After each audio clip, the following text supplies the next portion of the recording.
and you can fool even the devil. Look who speaks next. Go ahead, look at it, I dare you. Look who speaks next. Hamlet. Nope, Hamlet ain't there yet.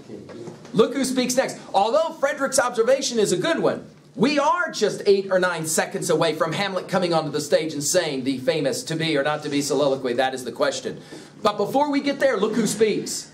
It's the king, and look what he says. It's an aside. So in other words, it's for the audience and not for the people on stage. Oh, 'tis too true, what Polonius just said.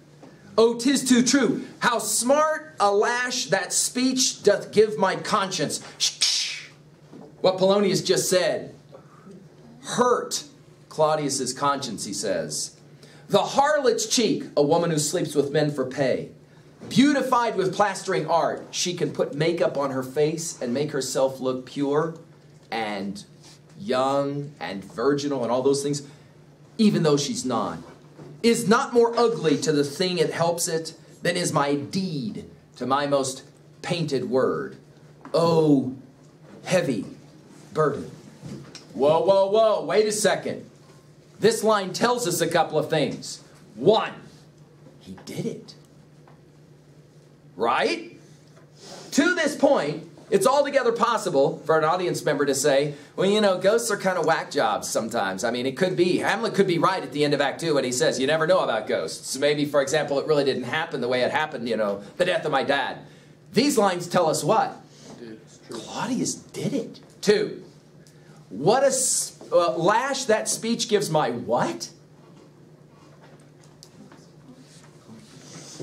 What's the last line of Act 2?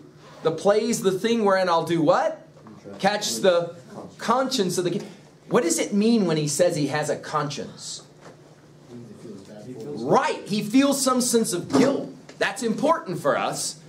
Not only does the audience find out he did it, but now we also realize he feels guilty about doing it. Onto the stage then will come, where he will then begin to speak, to be or not to be. That is the question.